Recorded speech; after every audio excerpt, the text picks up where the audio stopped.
my screen now. Anybody have any questions before we get started? Nope.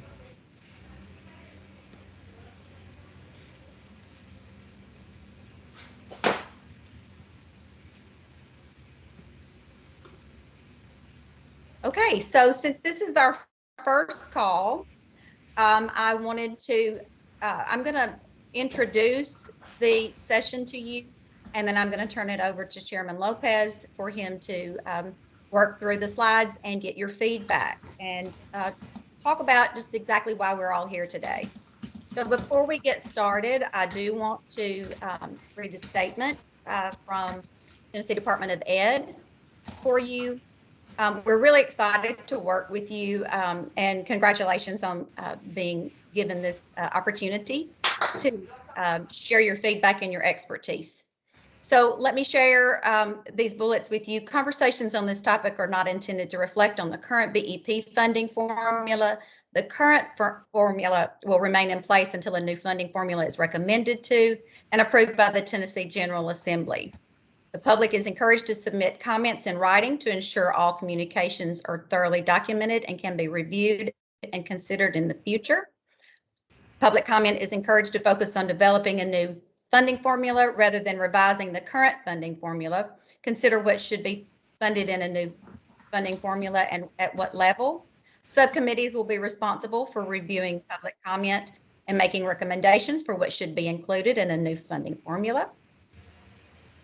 While all committees, subcommittees, and members of the public should feel free to communicate openly, documents and records may be subject to public inspection pursuant to the Tennessee Public Records Act and may be publicly posted or otherwise made available. And all recommendations that are submitted by committees and subcommittees will be reviewed and considered, but not all recommendations will ultimately be included in the proposed funding formula.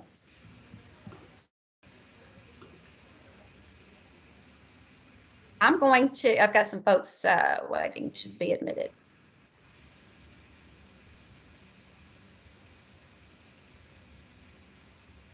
Okay, so Chairman Lopez, I'm going to turn the meeting over to you and let you walk us through, and I'll prompt you and guide you since this is our first meeting, but I'll let you read the slides and welcome folks and call roll and introduce ourselves. Okay, well, thank you very much. Thank you, everybody, for coming. This is a very exciting time. I know everybody in this group has a passion for our kids, particularly English learners, and my job is basically to hear your voices, gather all the information together, and just have great dialogue on how we can, help our kids out so they can be successful. So as you can see, this is the agenda. We're past the statement part, so I guess we're going to the roll call and attendance. And after that, we'll do some introduction and some discussion, and then talk about the next meeting. So I guess we'll start off with the roll call. I guess one by one, do I just call them out, Penny, or how does that work? They just call them. That's just the attendants can just go one by one and introduce themselves and share a little bit about themselves and what's on the screen. All right, so I guess roll call will be part of your introduction. That's how we'll do that instead of a separate action. So I'll start off. My name is Raoul Lopez. I'm the Executive Director of Latinos for Tennessee. We're a statewide organization that promotes faith, family, freedom, and fiscal responsibility. One of our big passions is schools and education. We're associated with hundreds of churches throughout the state, Spanish-speaking churches, and they're very committed, obviously, not only to the parents, but to the children of the congregation. One thing that I'm looking forward to is for us to work together to better educate our students, both in reading, writing, and arithmetic, while also promoting assimilation as quickly as possible, but in a successful way that they will thrive.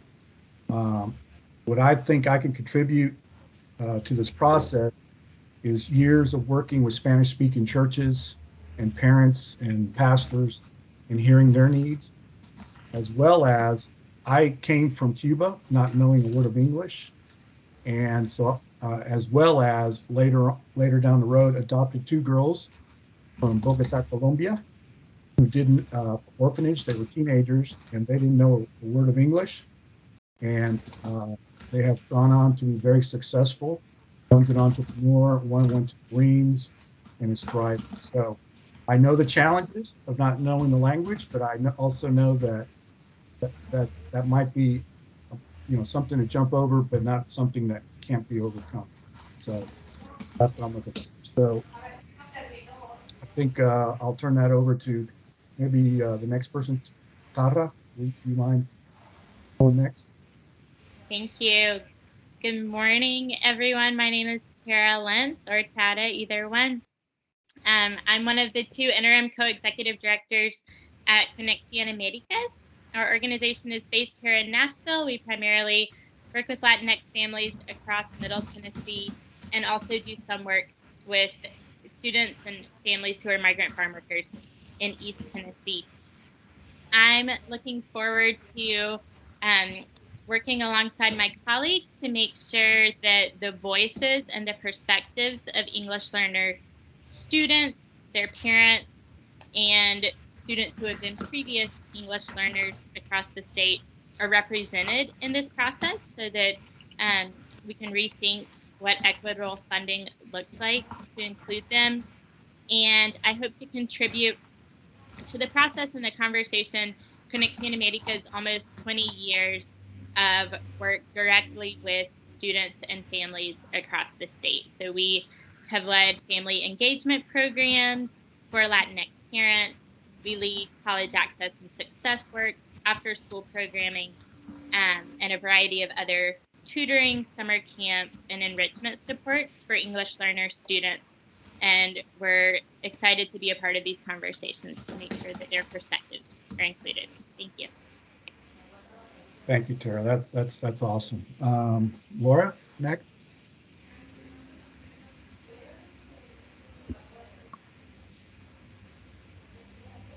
I think you got your mute button on. Thank you. Sure. The irony is I'm director of a media center, so I turned my microphone off. Hi, my name is Laura Clark. I am at MTSU. I'm director of the Center for Education and Media at the College of Education. I'm also faculty in the College of Education, and I am advisor for La Comunidad, a student org here on campus. So I'm representing College of Education, which we're teachers. But as director of the ELL Collaborative at MTSU, we have engaged with teachers of English learners in more than 100 school districts in Tennessee. And we have engaged with a couple thousand teachers in our English language in our ELL Collaborative. So we have, over the last 4 years, gotten a sense of the experience, pulse, thinking, and the needs of teachers of English learners from Shelby County to East Tennessee. So one thing I'm looking forward to is really re-examining how Tennessee can structure funding in a way that efficiently serves children and by association serves teachers and students. What I hope to contribute to this process is I will share feedback from teachers across the state. I will share feedback from faculty and teachers across the state. And then I've also taught school finance at the graduate level and have been involved in policy as an academic. I've also done research and met with families of English learners and looked at their acquisition of language, and looked at their cultural identity and assimilation. So what I hope to contribute to this process is primarily the feedback from practicing teachers, secondarily my knowledge of school finance, and my knowledge from our research of families and learners.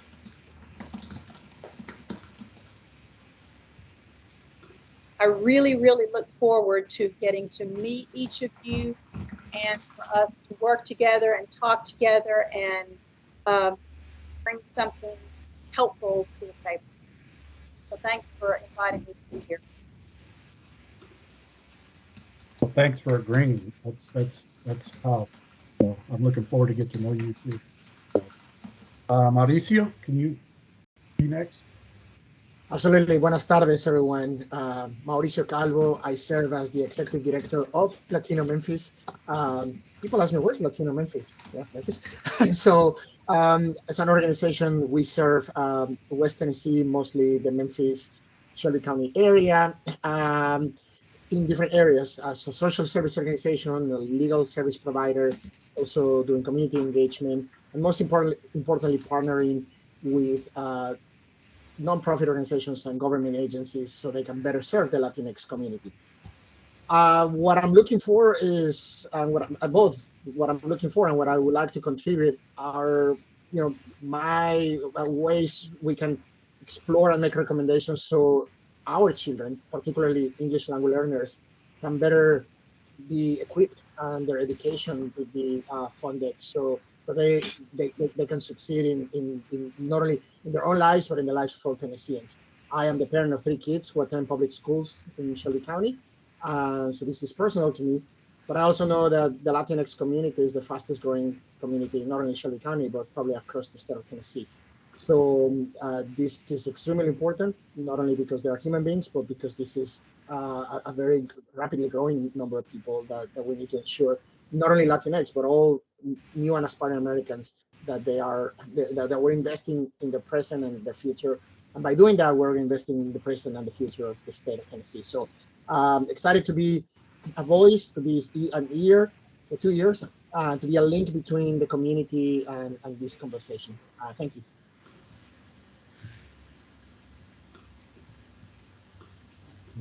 Thank you. Appreciate all your work you're doing in Memphis.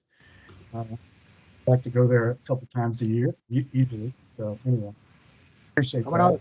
Sure. Okay. Megan, introducing yourself.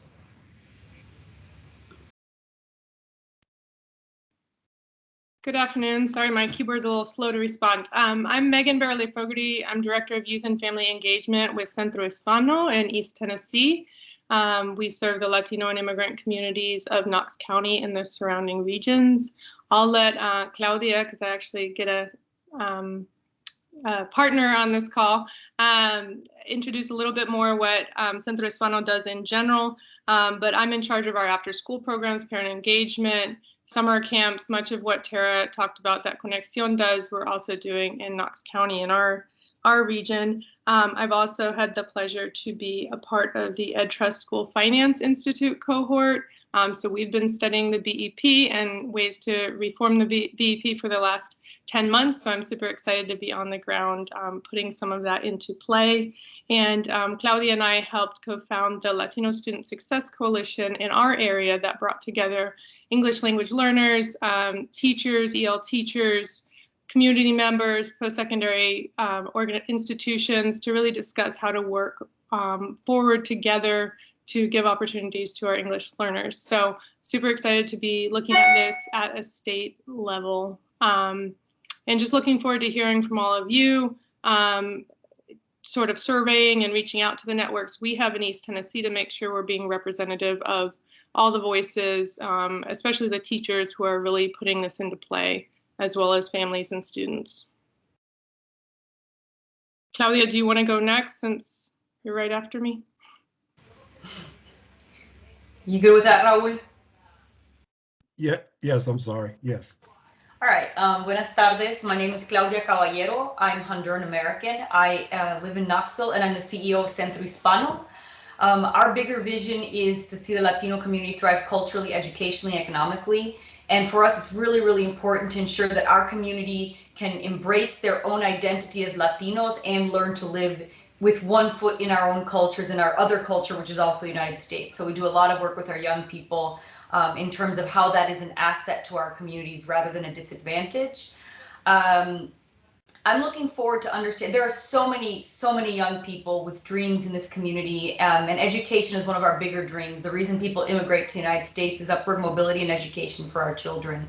And so we know how important it is. We know how much our families care, and it's really important for us to have such a privileged space like this, to be on this committee. It's also a huge responsibility, I feel, to be here today and having to speak for an entire community.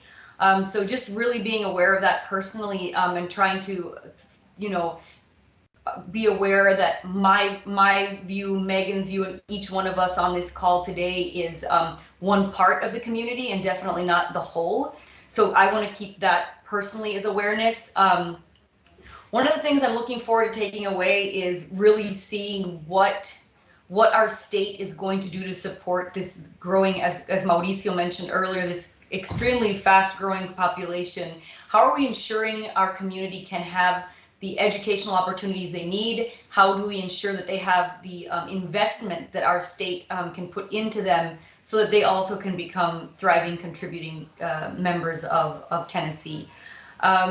What I bring to the process, much like Raul shared, I came to the States very young without speaking English, and I understand to a certain extent the challenges that these kids have in this process, and parents oftentimes not understanding how to best support their children.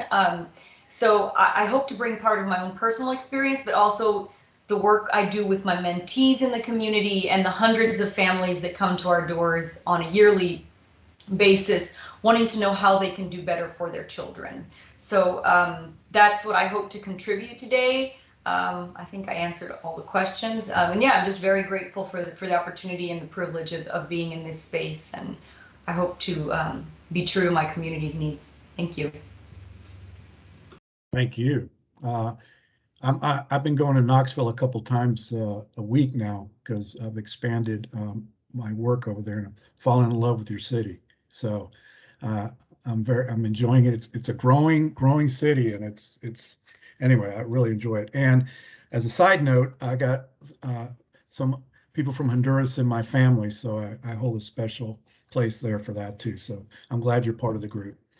I think the only person we have left is Michelle Garcia. She's my executive assistant, administrative assistant, and she basically helps me in everything that I do. So I've included her in this group to help me in the process. So this is a great group. It's exciting. I'm looking forward to hearing all of you, not only from you, but from the people you all represent, because I would venture to say just in this small group of 5, and I think we're missing another 5 or 6, we represent a lot of Latinos, but also immigrants coming into Tennessee. So exciting time. So great. Okay, so I guess we're going to the discussion part of it. Before we begin, I sent this attachment to everybody. Has everybody had a chance to read through it? If you can, raise your hand if you had. Okay. Okay, just about everybody. I think everybody. So instead of reading it word for word, I'm just going to kind of oversee it so we can move along. But if you have any questions, please stop me along the way. Primarily, it looks like we will be discussing the unique goals and needs of our English learning students. Also, what specific goals and supports is needed to be successful. Because obviously we're all here to make it successful, not only for them, but other students in the school system. We can also consider other viewpoints from our peers. And that's, again, you all are very well representative and have an ear out to the community. So we encourage that, and all that we will gather together and discuss through the process. Okay. Any questions on that? Good. All right. On this one, are you going to do the introductory slides, Penny? It says Excuse No, me. I was going to let you do all of it, but if you'd like for me to do it, I'm going to be taking notes, and you can bring it to the group if you'd like to. Either way is fine. Yeah, if you can do it, because I'm not very good in computers. Raoul, may we go back? I do have a question Yes. about this slide. Yes, I'm sorry. Sure.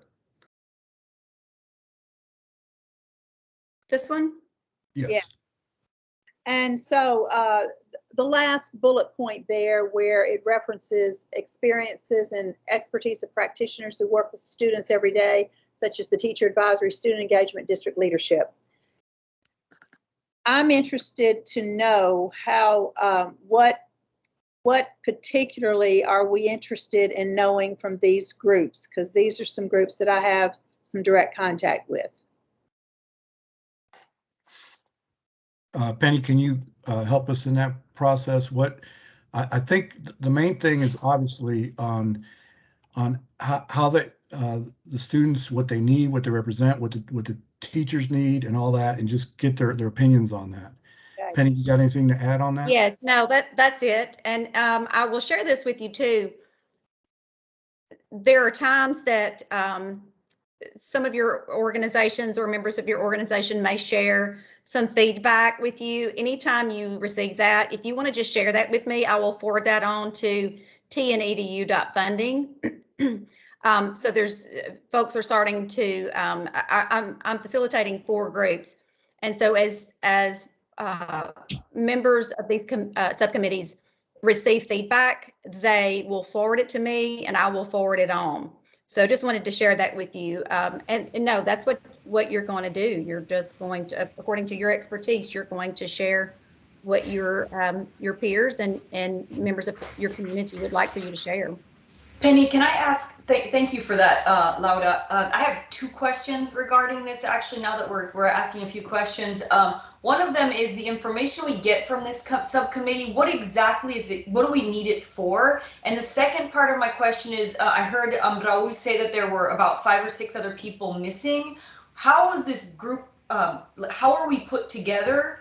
And how are, like, I guess I want to know, I know Megan and I represent community organizations, Tara does, and Mauricio, and so, you know, how did we get chosen in terms of statewide representation, and do we have representation from immigrant communities that are not Latino for this particular subcommittee?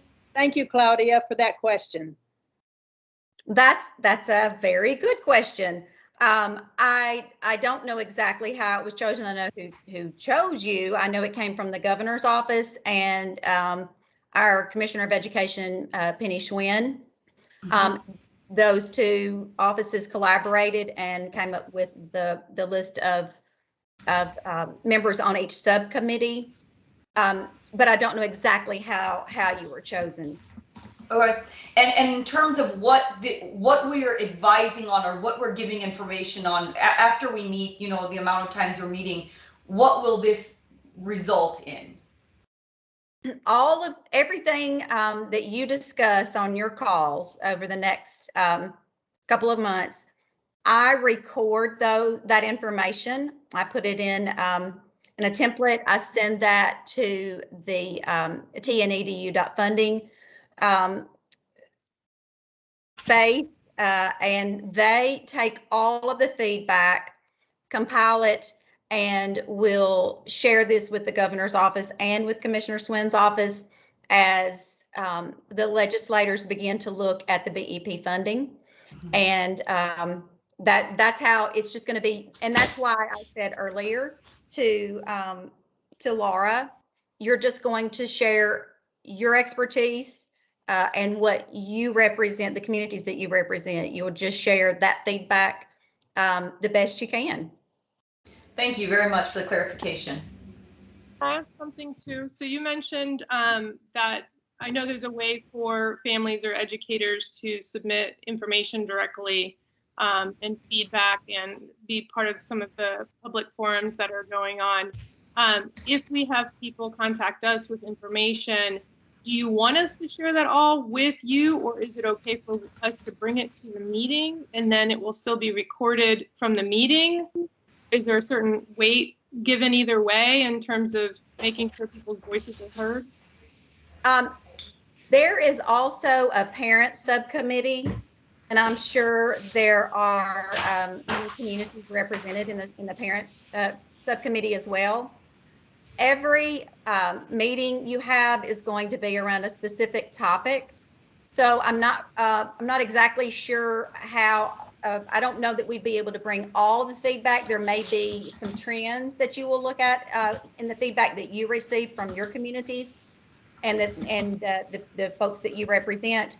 So I'm not exactly sure how we will share that feedback in these calls because it's a limited, amount of time that we have. Each call is an hour, but we do want you to feel free to share that feedback as you receive it, and then we forward that on, and they compile all of that. Thank you. So just to, you would appreciate if we had EL teachers or students or families contacting us that we shared that with you prior to the meeting, not just communicated it during the meeting. Right. Yes. You'll share that with me. Anytime if you receive an email, if you just want to forward that to me, I will give you all, well, you have my email address from this morning or last night when I emailed you. Just forward all of that feedback to me, and I will take care of getting it where it needs to go. Does that need to be rewritten into English before it comes to you? Very good question. Yes, I would imagine so. Yes, I think that would probably be helpful. And again, there's a lot of firsts.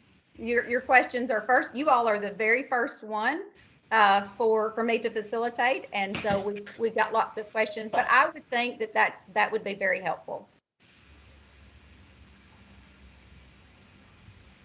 All of this is great questions. I think the main thing, and I think we're going to cover some of this on the deliverables at the end, but I think the main thing to remember is we're representing our sphere of influence, or people that influence us.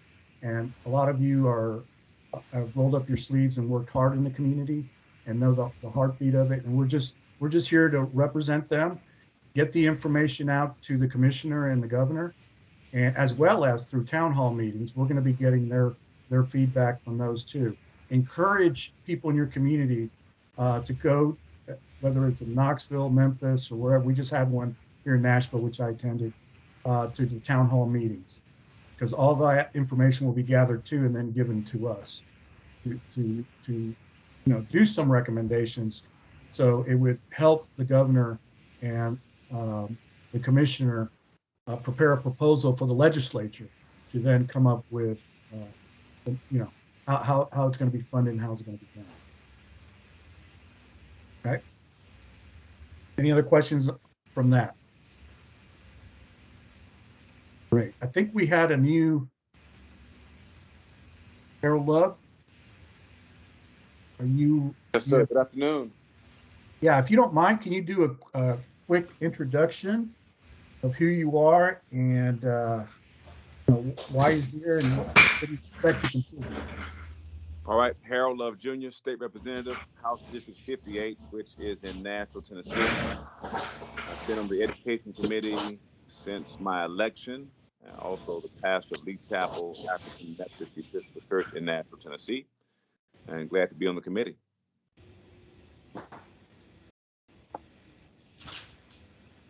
We're glad to have you, brother. So looking forward to getting to know you better and hearing your feedback. So, okay. So you're going to help me with my intro slides, Penny? Yes. Well, we don't have to pull those up if you don't want to. Okay. They have those already, correct? Okay. Yeah. Okay. So we can just you can just talk about these, ask these questions. Since they've already received these, we don't have to pull them up. Well, Matt, I do have a question though. If they're not going to be here on the screen, should we pull them up from our emails so we can follow them? Yes, you could. I actually I don't have those. I don't have those introductory slides that were sent to the chairman. Okay. I'll try to find mine. Let me see.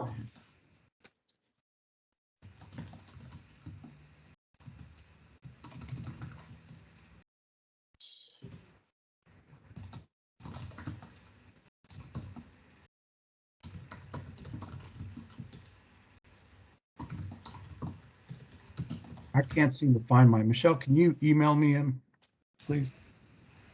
Yeah, I'm not sure that we got a set of introductory slides. Okay. I don't recall. We got 2 sets of slides, Penny. One was for the committee chair and one was for members of the subcommittee. Okay.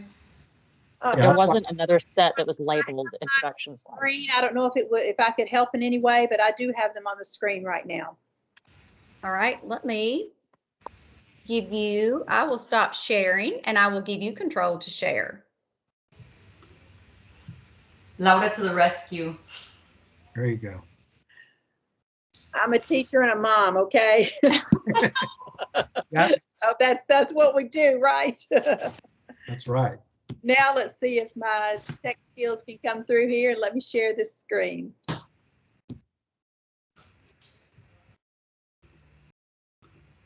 Okay. Yeah, I don't recall receiving them either. I wonder which email that was. Okay. Give me a moment. Give me a moment. Okay, you're ahead of us.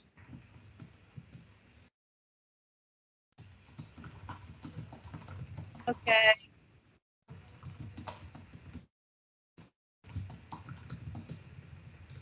Got it right on my screen,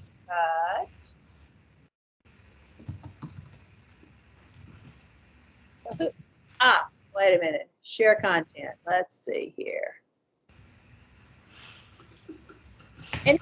Anyone out there can direct me on how to share a screen from this? At the bottom of the screen where it has the hang up and the mute and the camera, there's a little square that has a arrow upward.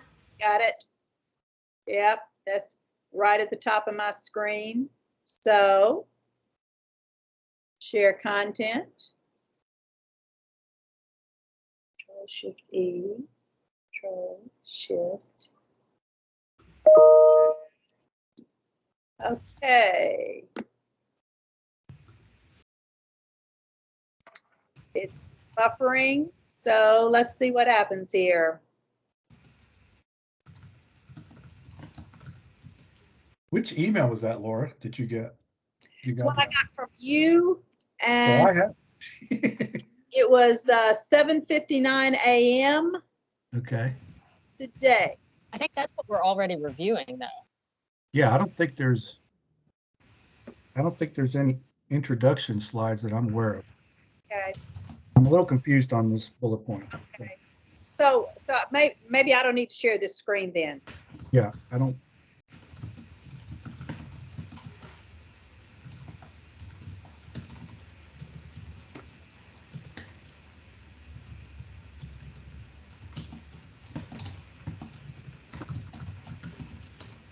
Okay, so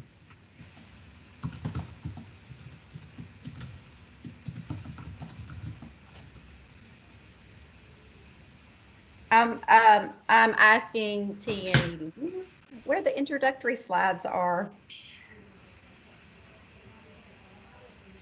I'll tell you what, while we're looking to that, are there any materials or resources, anything that we can ask Department of Education to give us to enhance what we're trying to do? Any kind of information that anybody can think of? I'm curious if there was, I believe this is all happening so quickly. So with the process, I know you guys have been working hard, but I'm curious if there was surveys that went out to teachers on this, because we work with a lot of EL teachers. It sounds like Laura works with a lot of EL teachers, but to not have representation from the people that are really implementing this in the school system. Is there a way to gather information or focus groups specifically from our teachers in terms of specific funding that would really help them do their job better?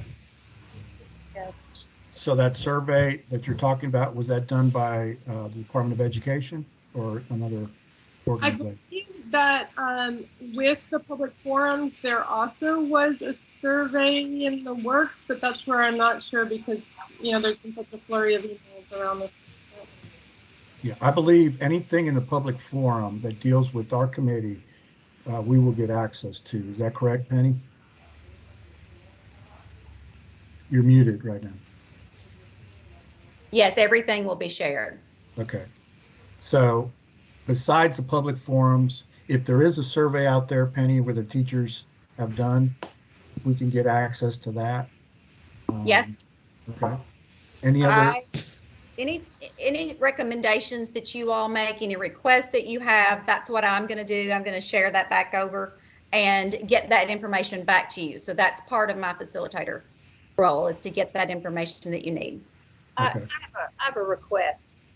I don't know if this would come from Tennessee Department of Ed or if it would come from the Comptroller's Office. I would love to know how much money is actually being spent per English learner currently. You know, the BEP is a funding formula, and it determines how money is allocated to schools, but it is not a spending plan. So the money does not have to be spent in the way it is requested currently. So I would love to know how much money per pupil is being spent per English learner, and per program, and per district for English learners. Okay. That's a question I will certainly share. That's and great. Get some answers for you. I think additionally knowing some salary levels of EL teachers in the different districts. So if we're talking about advocating for teachers, what that would look like. Both of those are great. I think also if we can get some kind of data, if there's a shortage of English learner teachers, and in particular which areas. And I think that would go hand in hand with the salary. And also if there's any programs maybe that aren't necessarily, that are being funded that aren't necessarily for a classroom setting.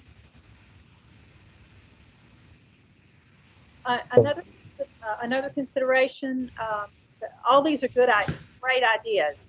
Another consideration that we found is services, is the urbanicity of an area determines the wealth capacity. So the services that children in rural areas get sometimes fall far short of what children in suburban areas or even urban areas are receiving. And it has to do with how many taxes can be generated from the locality in terms of property and sales tax. So I think if we could disaggregate some of this data and look at services provided by rural areas, by suburban areas, and by urban areas, that would also inform us. Well, ultimately, one of the sorry, Mauricio.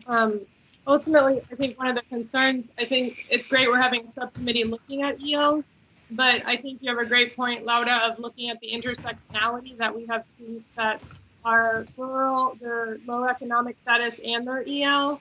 And in the student-based funding formula, that's going to, encompass that, where they're not just, okay, well, every EL is going to get an additional $1,000 or whatever it is for their services, but really understanding the service needed for that student. I'm sorry, Mom, feel free to jump in. Right. You're fine, Megan. Thank you. Mr. Chairman, hearing these questions, I would like to request to you if perhaps we could bring to the next meeting, if we can invite folks at the Department of Education who deal with these issues every day, specifically the people who deal in the office with English language learners, so they can brief us on these issues. That way we don't have to go to you and to Penny to them.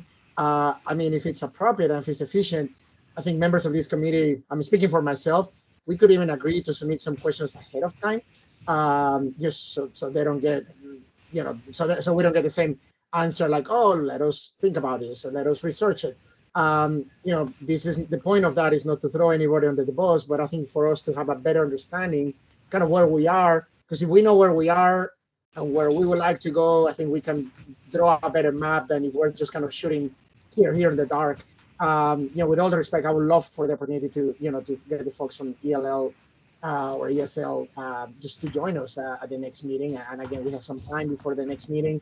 And I reiterate that we can even prepare some questions ahead of time. And of course, some questions could be, during the meeting as well. What do you think about that? Yeah, that sounds good. I think the challenge we're going to have with, and Penny, correct me, isn't there like 18 subcommittees? Something like that? Yes, there are. So to get someone from Department of Education to every one of those meetings, that's why we have a representative as Penny. So, but Mr. Chairman, but I'm not requesting somebody from, just somebody at every meeting. I'm saying somebody who works specifically in the office that directs ELL programs, ESL programs, both, to, I know it's different. It's the same thing, but it's different depending who you are. ESL programs to answer some of these questions. I'm sure there's somebody on the staff available that could, because I think that way we can make better informed recommendations if we hear from them. At least I'll feel more comfortable, like understanding some of the things that are happening, some of the things that are not happening. Again, the point is not to drill them to death. This is not a congressional hearing. It's rather have a better understanding of where the state is. What are some of the priorities they may have, right? Because they may, obviously they think about this every day, right? Just like we do. So it will be just, a good conversation to have with them, just to understand where they are, where the priorities are, what things can happen, things that may not happen, things that may happen in phase 2, or so on. And again, I'm speaking for myself. Love to hear from other committee members on this idea. I can certainly take that back to the commissioner's office, and I'm sure they will accommodate if there is someone that can answer some of these questions for you. Yeah. Thank you, Penny. Happy to do that. That's a great idea. I think we're gonna, as these town hall meetings happen, and as we get feedback from our sphere of influence, we're gonna have a lot of good questions for that person. So I think that would be very helpful. So I want to let you know that Senator Gardenhire reached out to my office, said he was trying to get on the meeting but was having difficulty, and we couldn't help him. But I just wanted to let you know that he did reach out and he is attempting to join me. Okay, thank you. Well noted. One of the things on this slide, the introductory slide, one of the questions was, what additional information do you want or need to maximize you and your community's voice in this process? And that's exactly what you all are asking for. Right. So I'm happy to take that back. Yes. Right. Yeah, it makes sense. So good feedback, everyone. Yes, this is exactly what we wanted to accomplish in this first meeting. What else do we need? What do we not have? What would help you in your position? Exactly. I'm sorry I don't want to dominate this, and I'll be quiet in just a moment. But please don't, Laura. Absolutely don't apologize. I think you're speaking for a lot of the work that we are also doing. So I don't feel like you're monopolizing. I'm speaking for myself, but keep going. Okay. Thank you, Penny, for bringing that information. I would also like to know if you could help us understand how to research some of this on our own, because I know this is public information and I'm not positive of the channels we can actually use ourselves to take a look at it. So if you could help us with that, I would appreciate it. I will certainly do that. I will find the resources that you will need. And this is exactly what I want to be able to do for you, to get those resources.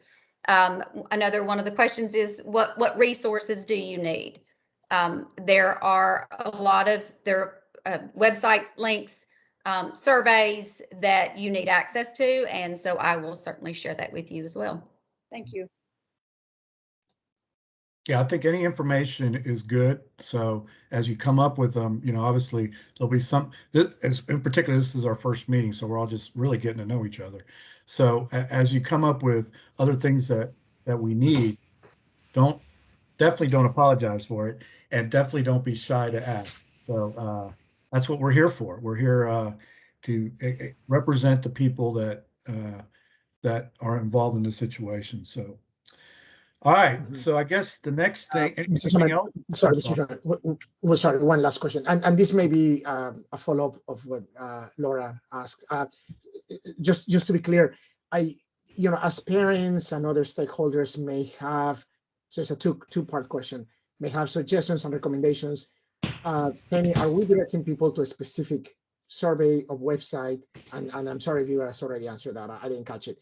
And then the follow-up question will be, and I think this is what Ms. Clark was referring to, could we eventually have access to that information as people give feedback on the public, people from the public give comment and give feedback, does this committee have access to that? Because yeah, certainly we can bring, as the chairman said, feedback from our circle of influence, but definitely I would love to hear if there's a parent in Middle Tennessee that is the parent of an English language learner that has some feedback. I would love to hear what she has to say too, right? So the two-part question again is, do we direct people to a specific thing? Because you mentioned earlier, hey, if you get an email, send it back to me. We can certainly do that. But is there like specific, public forum where people are supposed to be, channeling feedback? And do we have access, or we will have access to that information at some point in order to include some of those as recommendations? All right, I certainly will ask that question too. Where will the feedback be housed, and can you see that feedback? Thank you. I think to this group and to Penny, because of the nature of our conversation and because of the bilingual characteristics of the population people we're representing, I think it would be also good to have access to an interpreter, whether it's to interpret emails from people, or whether it's to interpret a phone call, or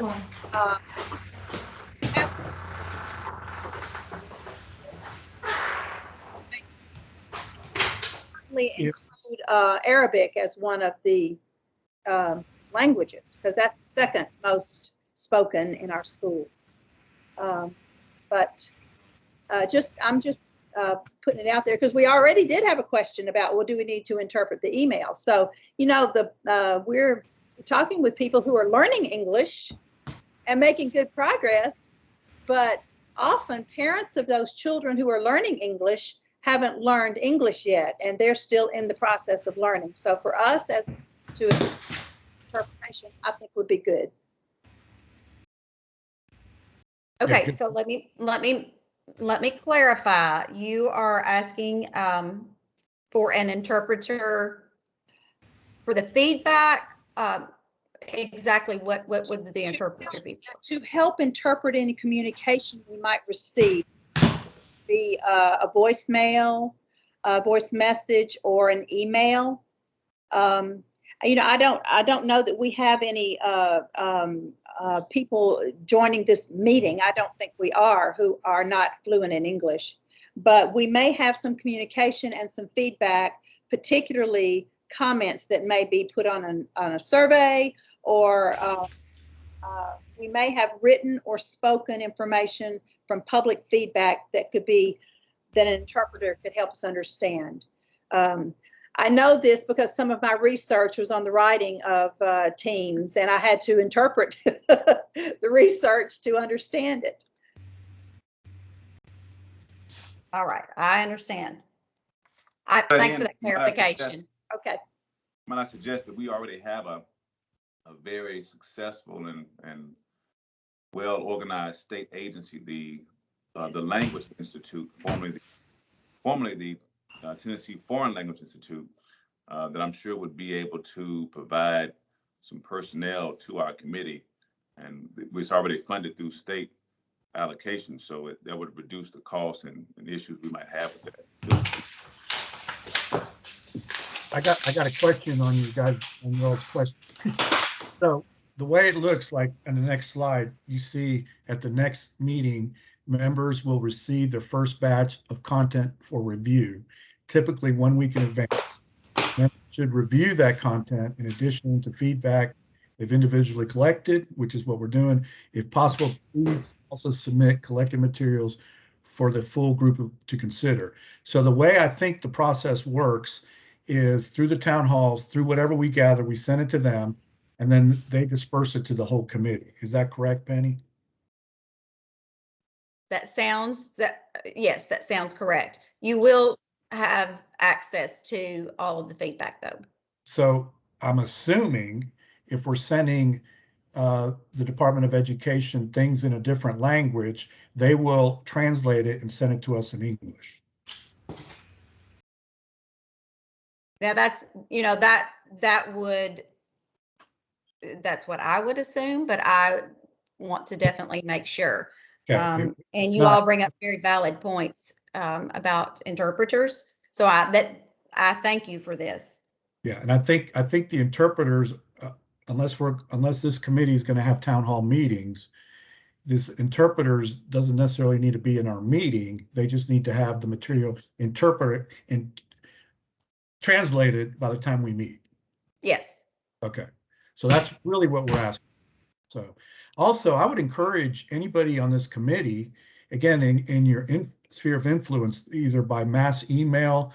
I know Conexión has a big location that can invite people, and I'm sure Latino Memphis and all the other organizations, that you can invite people and have certain questions that we could do our own surveys individually, and then we could share it with the Department of Education as well as the committee.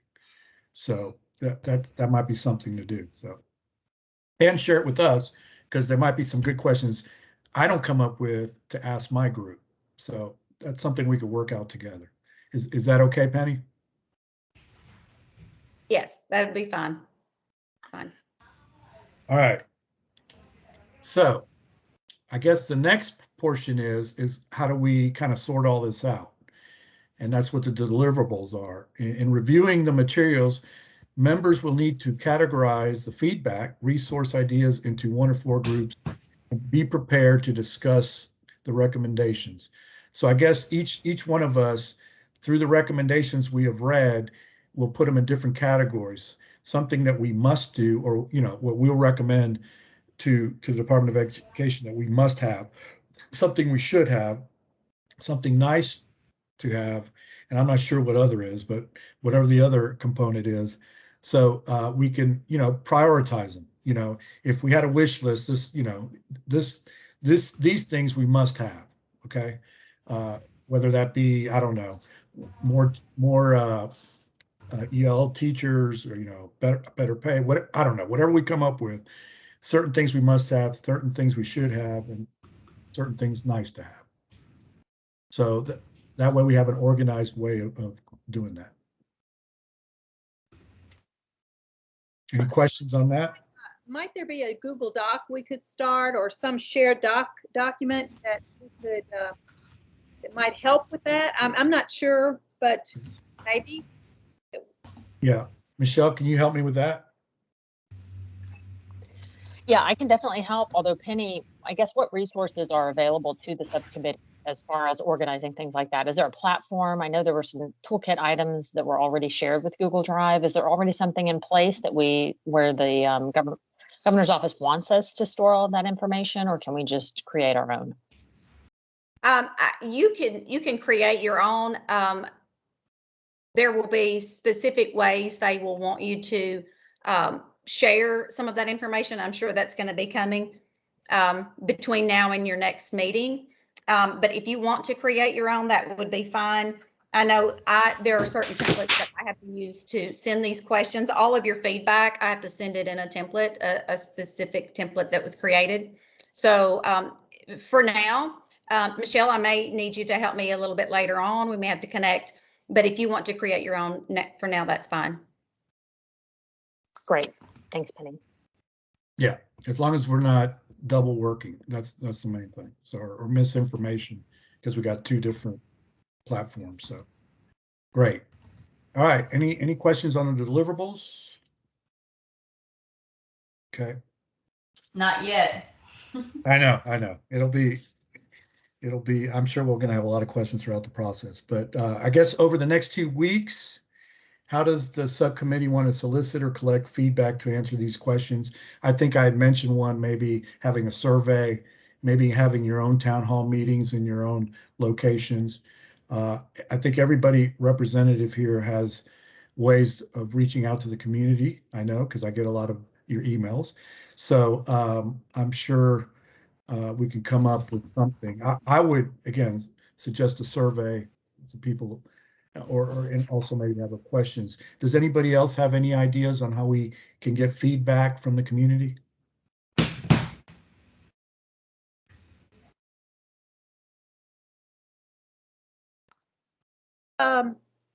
A thought, because I have a lot of friends in this community. There's a gigantic active social media community in our immigrant and bilingual communities. And I don't, there might be a way there, knowing the risks and the benefits of social media. But I know that my friends who are English learners, they don't communicate by email. They don't watch national news. They communicate through their phones and through social media. And that's to reach the community. Does anyone else have that similar experience, or is that a small snapshot of my experience? Anybody else? We definitely have some strong, oh, I'm sorry, Tara. No, go ahead. We definitely have strong groups in terms of, some of them are informal WhatsApp groups and things like that that we'd be happy to share something with. I'm really sorry, I have to jump off. I have a 2 o'clock meeting, but I'll look forward to our next meeting, and I think we can definitely share on some social media groups that we are part of as well. I echo that. The same is true for us. And we also are doing some in-person programming. We have some Zoom programs, focus groups, and trainings with parents that would be opportunities as well to gather feedback. I think to me, the biggest question is, I think we all have networks, but what are the questions we're asking, right? Is the question, if funding was unlimited, what's most important that gets funded in our school? You know, like, what are those questions? So there's some similarity across the board of the committee of what are the questions we're asking our constituents, in a way, in our networks, so that when we come back together, that information's a little bit more easily shared and digestible. I don't know that we have time today to exactly settle on those questions, but maybe that is a Google Doc or something where we could debate a little bit. Is there another big question besides if you were to change funding? Because we're, as a committee, going to get down into a little bit like not just prioritizing what should be funded, but like how that funding would work. But essentially, when we're asking our parents or our teachers, is that the main question? Like, if you had funding, what would you prioritize it for? Are you asking me? I'm asking the committee in general, because we can go talk to whoever we want, but what is it we're asking them to respond to? What is it we as a committee are reporting back? You will have specific, each week you will have specific questions that you will receive a week prior to your call that you will have time to review. So that you will have specific questions.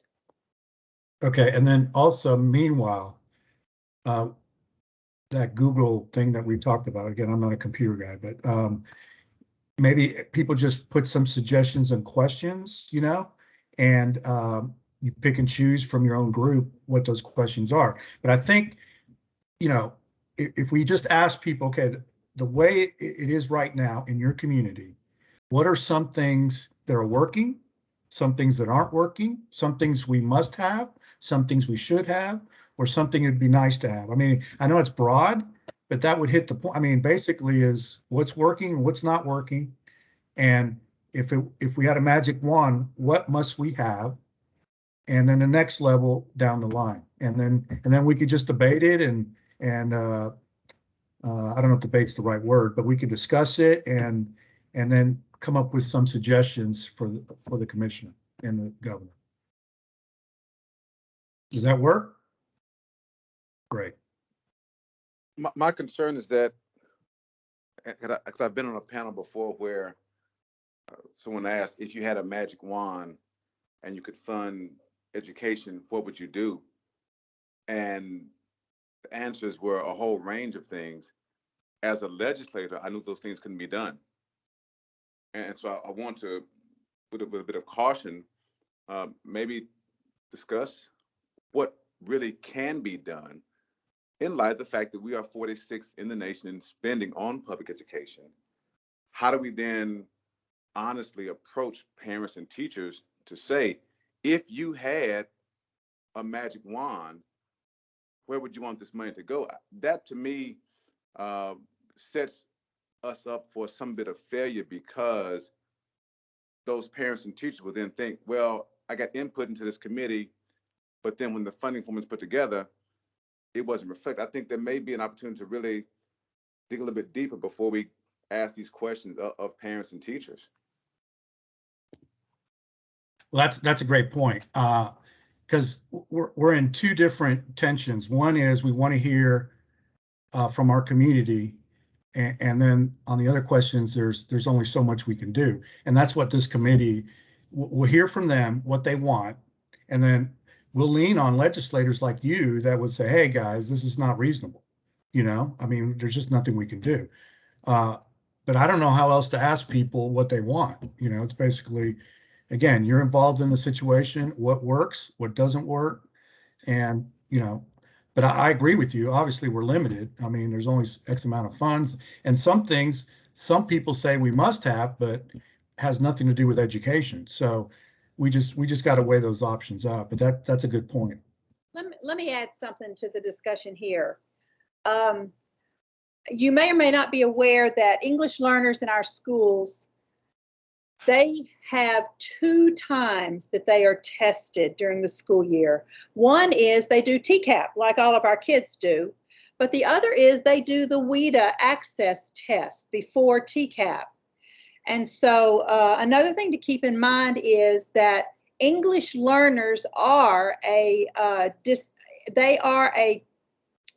group that is watched in terms of federal funding and, of course, state funding, but they are disaggregated and their results are examined because they are, they are beneficiary of federal programs, but they're disaggregated, and they look at their test results. In education, now, first let me couch it by saying testing's not the answer for everything. It's not. We miss things through testing. However, it is our measure right now.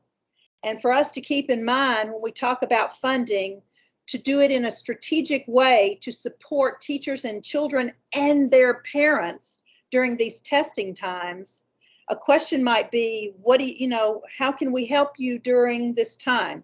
I'm just letting you know that that's a key time where our success is actually measured by test results. And I think it behooves us to give a lot of attention to supporting children and teachers and parents during testing time. That would be TCAP, and that would be the WIDA access. Well, that's awesome. Well, that's to the point. Then something like that as a committee, is that something we must have, or is that something we should have? Again, we got to somehow categorize it, because the wish list would be endless. So we just got to narrow it down to really things that we can. Again, we're going to lean on the legislators on what that looks like as a budget. But it's a great point, and that might be something that we recommend. We really must have this to create success, or we might say, it's unfair, whatever, or we should have. So I think that's really good. So I asked a question of process also, and then I apologize for belaboring the meeting. But part of our charge, and I'm trying to also figure out for my committees what we've been discussing, is our charge to just deal with the funding or the structure of the funding module?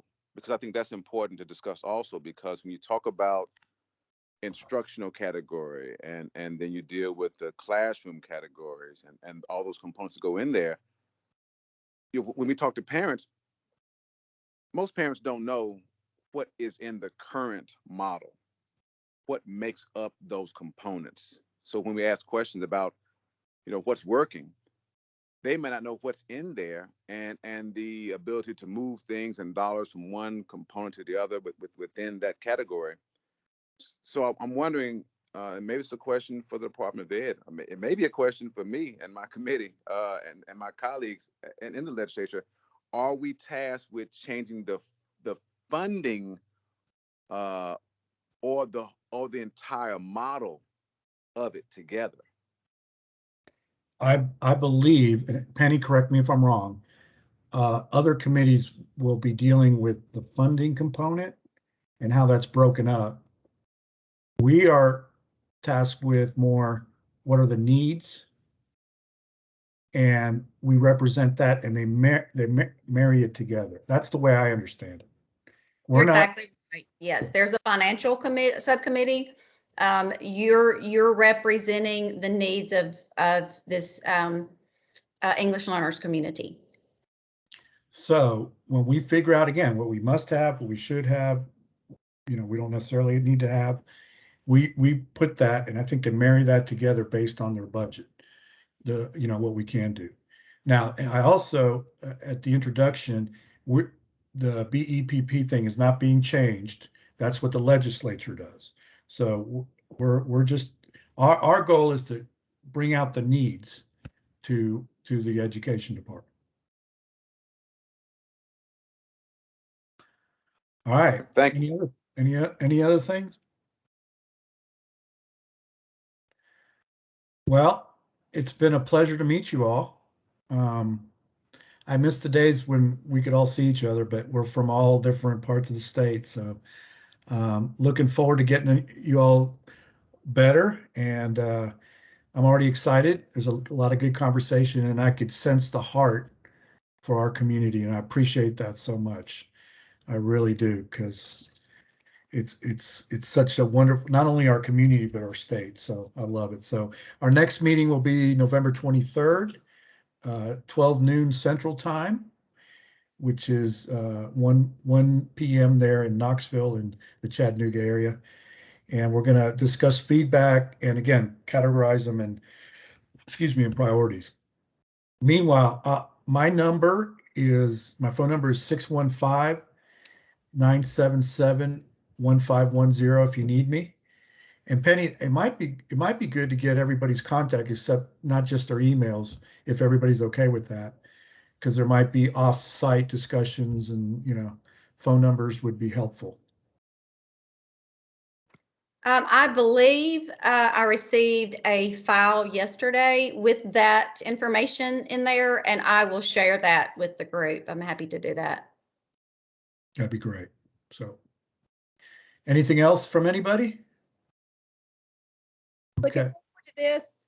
Yeah, me too. I'm already excited with this group. I know we were asking how people were chosen, but I'm excited for those that are here. So God bless you all, and look forward to seeing you in a couple weeks. Again, I gave you my number already, so if any of you have any questions, I'll be more than glad to try to answer them. But this is like the first meeting, so we'll go from there. So anyway, God bless you, and look forward to seeing you all again. Thank you. Thank you. Thank you.